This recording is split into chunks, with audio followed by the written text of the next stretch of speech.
Assalamualaikum. Waalaikumsalam warahmatullahi Menteri wabarakatuh. Perkebunan dan Pak. Oh iya. Ini saya Pak Tugiran. Ini membawa Pak Anto ini sama Oke. Pak Saya Pak Pak Mariadi. Mariadi. Ya. Ya, Ada acara apa ini kok pina serius pina arubana ini ada apa ini? Ini Pak. Duduk Pak. Oke. Pak. Kita duduk. Begini Pak ceritanya Pak. Oh iya. Silakan. Nah, ini Pak Anto ini kebunnya mau di remajakan. Oh iya mau diremajakan ya. Terus Lalu beliau bagaimana Pak Anto? Saya ingin meremajakan, cuman gimana ya, nggak tahu tata cara mendapatkan bibit lain yang unggul itu gimana, kalau bikin sendiri saya gimana, itu saya kurang tahu. Jadi saya kasih tahu sama Pak BPL tadi dibawa ke tempat ini. Ya. Oh Betul sekali itu. Kalau sahabat dibawa ke sini, kebetulan saya ini penangkar bibit unggul yang dibina dari perkebunan, dari dinas. Bahkan ini ada Pak Manbun, silahkan tanya Pak Manbun yang sedetail-detailnya. Kalau masalah bibit nanti tanya dengan saya penangkar. memang permasalahannya tadi di mana? Apakah Pak Anto tadi belum tahu cara membuatnya atau bagaimana yang di Atau cara permasalahan? mendapatkan. Gitu. pertama-tama nggak tahu cara mendapatkannya gimana yang bibit karet yang unggul. Oh Ya. iya. Terus misalkan mau bikin sendiri, tuh terus terang saya nggak tahu Pak tata cara bikin bibit unggul itu gimana. Terus kalau mau belajar dari mana gitu saya kurang tahu betul ini Pak. Oh iya, yang makasih banyak Pak Anto. Iya. Ya memang kalau kita mau beli, memang alangkah baiknya itu membeli di tempat petani penangkar yang sudah diakui, yang sudah dibina dari dinas perkebunan. Yang punya sertifikasi. Ada sertifikatnya. Karena apa?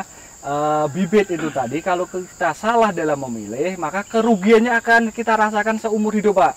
Iya. Kita ketahui tanaman karet tadi umurnya kan hampir 25 tahun. Iya. Kita salah memilih dalam menentukan entres maupun bibitnya yang unggul atau tidak, kita merasakan seumur umur. Selama itulah, maka daripada itu, kalau semuanya belilah di tempat petani penangkar bibit karet unggul. Tapi ada cara yang lain juga Pak, bila mana bapak-bapak semua mau belajar cara membuatnya bisa juga. Nah, seumpamanya bapak mau membuat, memang ada beberapa langkah yang harus dilakukan dalam rangka kita membuat bibit karet unggul. Yang pertama, ini ya bapak-bapak, yang harus kita siapkan ini adalah batang bawahnya. Ini batang bawahnya harus kita siapkan ya sesuai dengan jenis okulasi yang mau kita lakukan. Ya setidak-tidaknya tadi antara 4 sampai 9 bulan sebelum kita ngokulasi, batang bawahnya sudah harus kita siapkan. Ininya sudah kita siapkan dulu. Selain itu pula yang memang harus kita persiapkan juga ya ini entresnya Pak. Nah entresnya ini tadi ini kita siapkan 1 sampai 1,5 tahun sebelum kita ngokulasi. Bagaimana caranya? Kita harus menanam, kita harus mempersiapkan entresnya tadi di kebun entres. Kita nanam entresnya tadi 1 sampai 1,5 tahun sebelum kita mengokulasi tadi.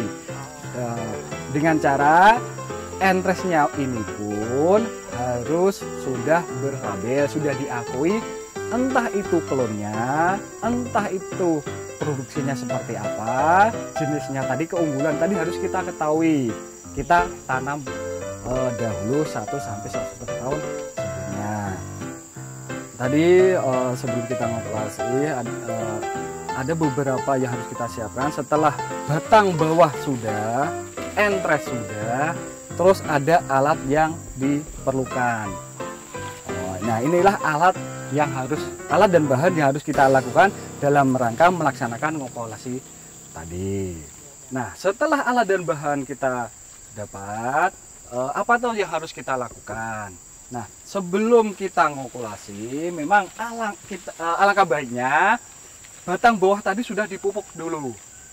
Dipupuk dulu 1 bulan sebelumnya. Harapannya itu apa? Harapannya ini nanti waktu pas kita membuat jendela akan lebih mudah, kambiumnya itu tebal, lendirnya banyak, sehingga ini nanti akan mempertinggi prosentasi jadinya. Selain itu pula memang ya ini tadi entresnya pun alangkah baiknya ya dipupuk juga 1 bulan sebelumnya. Nah setelah itu tadi sudah dilaksanakan 1 bulan sebelumnya, kita melaksanakan tahapan ngokulasi. Apa tuh yang harus kita perhatikan? Yang pertama, ini batang bawah, kondisi daunnya tadi dalam masih kondisi bengkak. Nah ini bengkak, tua. Karena apa? Kalau waktu kondisi seperti ini, enzim atau hormon pertumbuhan tadi menyebar ke semua bagian. Tapi kalau kondisinya seperti ini, jangan diokulasi. Kenapa? Kalau ini kita paksakan diokulasi, nanti resiko kematiannya tinggi, resiko kematian waktu operasi. Maka daripada itu kita perhatikan jangan sampai batang bawahnya tadi kondisinya berpucuk dengan mudah, jangan sampai. Begitu juga entresnya ini pun pucuknya harus tua juga, jangan. Iya sama, jadinya kan sama-sama kondisinya ini tadi dalam kondisi bengkak ataupun daunnya tua. Nah ini yang harus kita lakukan, kita persiapkan, kita perhatikan. Nah setelah ini tadi barulah kita nantinya membuat jendela. Kita lihat di kebunnya tadi, kita lihat apakah batangnya ini tadi mulus atau tidak. Kalau ada kotoran ya kita lap dulu pakai kain atau pakai tisu lah. Setelah itu barulah kita buat jendelanya. Jendela kulitnya tadi dengan lebarnya 1/3 dari lilit batang. Minimal 1/3 dari lilit batang. Terus panjangnya itu berapa? 5 cm. Ketinggian dari tanah ya 5 cm juga. 5 cm. Nah, kita perhatikan juga di mata entres ini tadi ada beberapa mata entres yang ada. Ini ada mata prima dan ada mata sisik dan mata burung. Nah, yang perlu kita perhatikan kalau masing-masing tadi punya keunggulan dan kekurangan sendiri. Kalau mata prima itu didapat dari bekas ketiak daun. Ini ada bekas daun, tangkai daun. Nah, ini ada mata. Ini namanya mata prima. Terus ada lagi yang mata sisik, mata yang rapat ini tadi. Ya sama juga dari bekas dari ketiak daun, tapi yang posisinya rapat. Ini mata sisik. Ada juga yang mata burung, mata di antara payung. Memang alangkah baiknya kita pakai yang mata prima tadi. Ini persentase jadinya tinggi. Ya ini lebih bagus. Dan yang melakukan okulasi pun akan lebih mudah juga. Nah ini adalah langkah dalam kita membuat bibit unggul dalam bentuk okulasi mata tidur. Nah ini rangkaian yang harus kita lakukan. Bagaimana Pak Anto? Ya, terima kasih banyak kepada Bapak Menteri Perkebunan, Pak BPL beserta Bapak Tukiran atas penjelasan ini semua. Saya sedikit banyak jadi mengerti bagaimana tata cara untuk membimbing bibit leret yang unggul. Mudah-mudahan saya nanti bisa mempraktekkan, bisa membimbing untuk melihat kebun saya yang sudah tua itu, Pak. Oh iya. Ya mudah-mudahan ini Pak Anto dengan adanya tambahan ilmu ini tadi, dengan Bapak mendengarkan, dengan Bapak melihat bagaimana caranya, ya mudah-mudahan bisa dilaksanakan di kemudian hari. Kalau ada permasalahan ya silakan bisa hubungi Pak Tugiran selaku petani penangkar karet unggul ataupun dari petugas pertanian yang lainnya yang bisa membantu Bapak Anto dan kawan-kawan yang ada di sini. Terima kasih Pak. Oh iya, iya. Terima kasih banyak Pak Anto.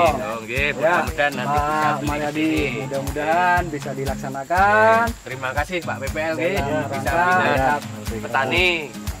Ya.